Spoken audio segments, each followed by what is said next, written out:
Let's start with Trey Yesavage here, who just mowed down the Yankees in Game 2 of the ALDS. Oh, yeah! Got to get that in. Big part of that.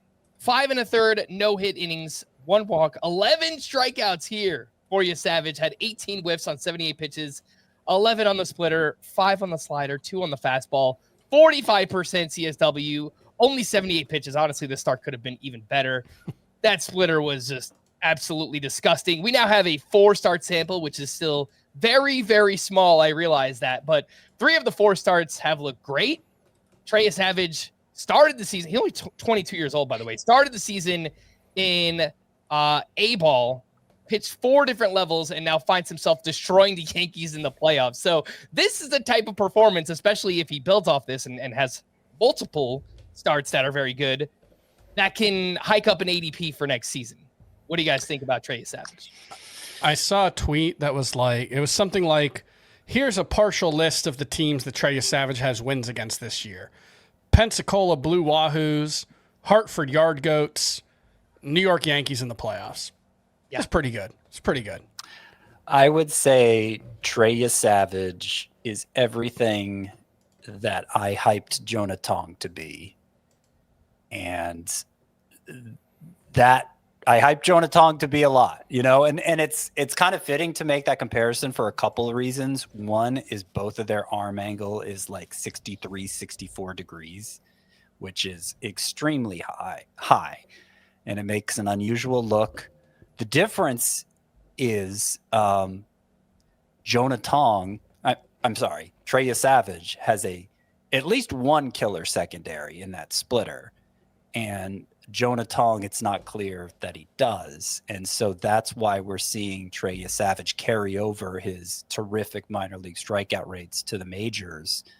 And he actually, even ahead of Tong, Trey Yesavage led all upper level minor leaguers in strikeouts per 9 innings. Both of them were over 14, but Yesavage was a little higher. And like I said, we're seeing it carry over because that splitter is just so filthy, particularly coming at it from such a high arm angle. So there are going to be control issues. We saw it pop up in his second major league start. There are going to be build-up issues in terms of taking on a bigger workload. That's something that's a big hurdle every young pitcher has to clear. But we didn't see Yesavage work particularly deep into games in the minors this year. So that's probably the biggest issue for him moving forward, evaluating him for 2026. He averaged right around 4 innings per start. Yeah, and he was throwing the no-hitter in this playoff game, and they still pulled him after 5 1/3 innings. Mm-hmm. So, and actually the Yankees mounted. Probably wasn't that serious of a comeback, but they scored a lot of runs off the Blue Jays bullpen once Yesavage came out. So those are big hurdles. That's part of the reason why, relative to the hype, his fantasy value may be suppressed. But I've been impressed with Trey Yesavage and think however long it takes him to clear that hurdle of providing length, he'll be really good. Yes. So far he has thrown a combined 117 1/3 innings. That's across the minors, the majors, where he made 3 starts at the end of the regular season, and then his lone start here in the playoffs. And I guess anything can happen, but it looks like the Blue Jays are going to move on, and he'll make a couple more starts at least. I would think there. So don't count your Yankees out just yet. Right? Don't count them out. So, but basically the point I was going to get at is if he throws around 120 this season, I think we can kind of, barring injury, expect like 150 for next year from Trey Yesavage. So here's a question. Who would you rather have for 2026? Trey Yesavage, or he just got pulled from the game, but Jacob Misiorowski, we were all just watching before we went live. Misiorowski obviously had a ton of hype when he got up to the majors, was ranked a little higher than Yesavage at the beginning and midpoints of this season, but obviously I think faded a bit after he came back from that shin injury. And, for all the crazy stuff that Misiorowski has, the 104-mile-an-hour fastball or whatever, I think Yesavage had a higher strikeout rate than him in the minors. Yeah, significantly. It was like 41% for Yesavage to 31% for Mizorowski. I think it's easily Yesavage because I think Yesavage's biggest issue with working deep into games, I mean, Mizorowski shares it. 5 of his final 8 appearances were less than 5 innings, and he had a 6.06 ERA in them. Yeah. His control issues are even more pronounced than Yesavage's, and it's sort of like Jonah Tong. It's not clear Mizorowski has a great secondary option. So the fastball is great, and look, I think there's a lot of upside there, but I think Yesavage is just all he really needs to accomplish is just the typically built up process that every young pitcher has to accomplish, which isn't a given, but it's typical. Mizorowski has more hurdles to clear than that. Ultimately, when it comes to Tong and Mizorowski, Yesavage, Schlittler, I think McLean is probably going to be well ahead of those guys. Schlittler might actually be as well. Sprout, who are some of the other young guys that got called up at the end of the year? I'm sure there were a couple other that I'm forgetting. It seemed like we had a ton of huge call-ups at the end of the season. Those were probably Peyton Tolley, Connolly Early. Yep. Parker Messick, but that's Parker Messick. You're getting lower end. Luis Morales. Luis Morales. Bubba Chandler. I think ultimately, I'm not going to say I'm going to be out on whoever's most expensive because I think you do need to have some exposure to these talented young arms. But with all of those guys, and there's so many of them, I mean, we just named 10 of them. I probably want like 3 of them on my rosters next season. And so it might be one of the earlier guys, which I would guess will be Burns belongs in that discussion. And Burns might be my favorite of this group. I know it's been a while, but remember 4 straight starts, I believe, with 10 strikeouts. Not a lot of guys at any level of baseball do that. My favorite stat here, as far as that goes, Chris, is Chase Burns was up for 8. Was it 8 appearances or 8 starts? Well, I think it was 8. It was 8. He appeared 8 times, 4 of them double-digit strikeouts.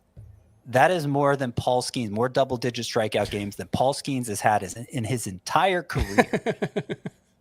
Yeah, that's and also part of that is just Burns was among this group the best coming into the season. I don't think he did anything. The best prospect coming into the season. I don't think he did anything to lose that stature. So among that group, if Burns isn't the most expensive, great. I'll just take Chase Burns a lot. But what I'll probably do is mix in one of the earlier round guys, which I think will be Yesavage, Burns, McLean, Mizorowski. Those guys will probably all go top 150. Probably not top 100, but probably top 150, I would guess, for all of them. Might get close. To top 100. Mid-top 120. Yep. Take one of them, maybe 2, and then get a couple bites at the apple with Connolly Early, who I think looked really good, and Parker Messick, and Luis Morales, who came on really strong at the end of the season. That's probably the way I'll approach it. But a lot of interesting young pitchers heading into 2026. I'm still not used to saying 2026. I've typed it probably 80 times in the past month and a half, and I'm still 2025 is next year, right? There's no way 2026 is next year. I'll get there in some point in the next 2 months, I guess. Let's quickly just run through what Cam Schlittler did if we travel way back in time to last Thursday in a decisive Game 3 in the wildcard round against the Red Sox. Schlittler threw 8 shutout innings with 12 strikeouts to 0 walks. He had 18 whiffs on 107 pitches, 11 of those on the fastball, 5 on the sinker. The first pitcher to go 8 scoreless innings with 12 strikeouts and 0 walks in MLB postseason history. That seems impossible. There have been so many postseason games, but Cam Schlittler stands alone. It was really just the fastball and sinker, man. They accounted for 70% of his pitches. I still have questions about the secondaries, but if the fastball is this good, maybe it doesn't matter. I don't know, but go for it.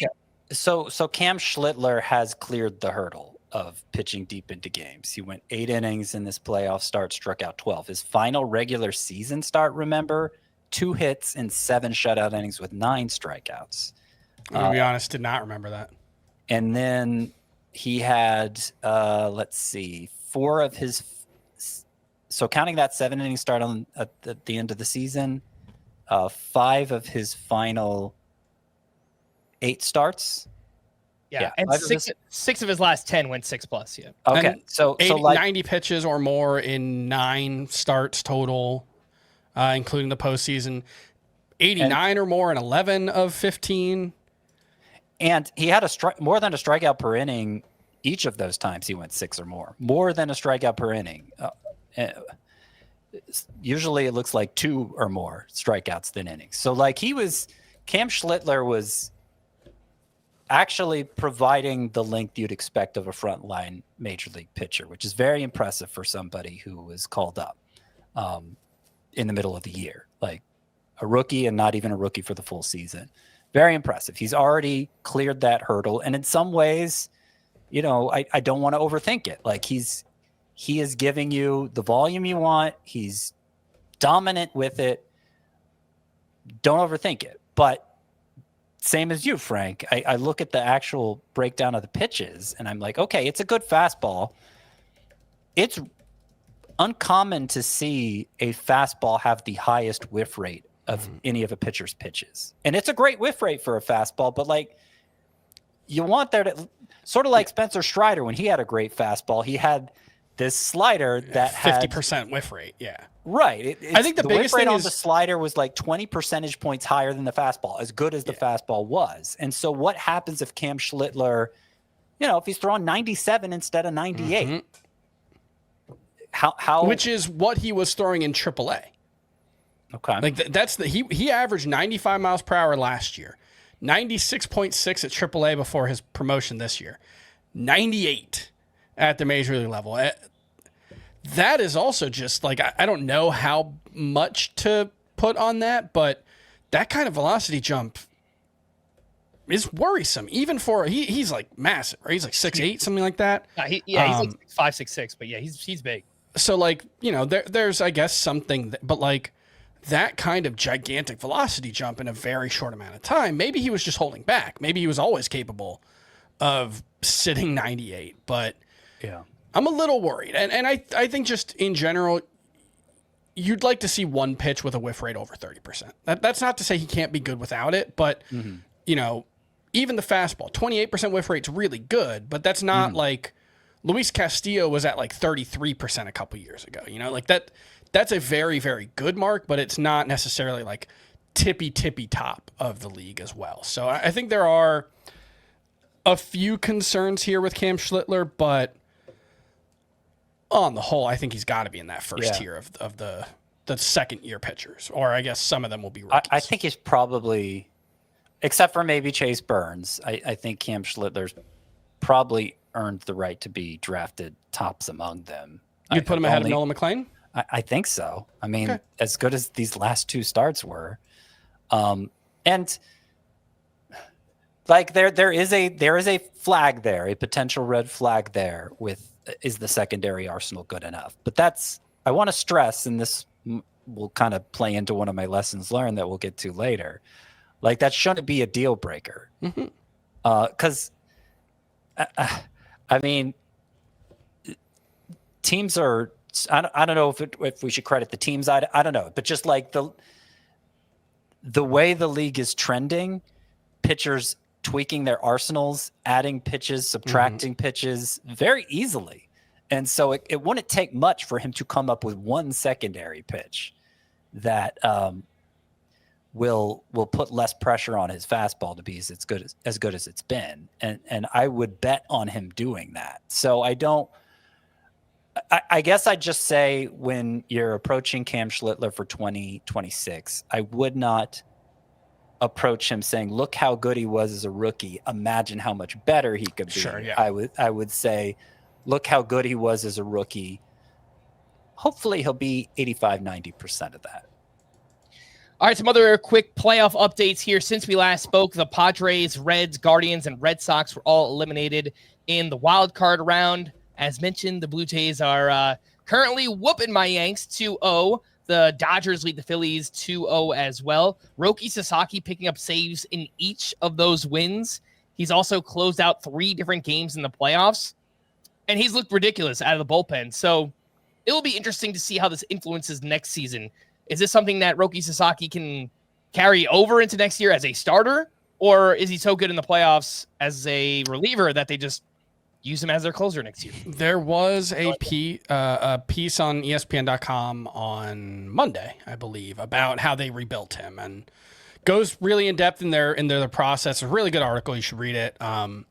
Jeff Passan. But yeah, they found some mechanical things. There was some. I'm not a It had to do. kinesiologist or whatever, so I don't really understand. But like, it was something about the way his pelvis was dipping during his delivery, and they got him to stay back a little more, and like immediately his next start, his velocity was up like 4 miles per hour. But it doesn't. Nothing in that article sounded like they don't think he's going to be a starter moving forward. Everything sounded like he's going to be a starter, or at least he's going to get that chance. I was looking for that. That is the main thing I wanted to know as somebody who writes about fantasy baseball, and I didn't see an indication one way or another. Okay. It gives me a little more hope that since they tied it to a mechanical issue, that it's not just, okay, he picked up more velocity because he's throwing shorter spurts, and so he's airing it out more. You know, like there was an actual mechanical thing they fixed there that improved the velocity, and that I think at least opens the door to try him out as a starter. But they invested a lot in their bullpen this offseason and came away with no closer out of it. And like, if he, especially since they have a ton of starting pitcher depth, if he just becomes this lockdown ninth inning guy, and they were able to salvage his rookie season that way, I could see them saying like, that's enough of a win for us, given our abundance of pitching riches. I'm not ruling that out. I don't know. I'm just speculating because we don't have any kind of official statement on it. So I guess what I saw was this was Passan saying, even if Sasaki will transition back to starting pitching next year, he's a reliever this month. That I guess that's the only thing that's really in there. So I mean, I was trying to interpret what that meant. Frank and I were talking about it when you weren't on. I'm like, does he mean even if as in even though? Yeah. Because even though is more definitive. Even if is, I don't know, but it's possible this could happen. Yeah. So it's Snell, Yamamoto, Glasnow, Ohtani. Emmett Sheehan, I think he's earned that right to be in the rotation next year, right? He's got to. He deserves it. Kershaw's retiring, so he's out of the picture. And they'll probably go 6-man a lot too. Yeah, I would think it's going to be 6-man by default. They have the flexibility with Ohtani. They got that extra the extra pitcher spot on their roster. It's not an extra roster spot, but they get an extra pitcher. Gonsolin is probably out until late summer. Gavin Stone, who knows? I don't think you can bet on him. Yeah, I think he's going to be in the rotation unless they have more faith in Bobby Miller than they've given any reason to believe, or they bring in one of the big guys. Yeah, like I guess Fromber there's always that. I was just gonna say, what if they sign Dylan Cease or something? And they've got prospects, right? Like Jackson Ferris is a decent prospect. They've got a couple other guys, right? They always do.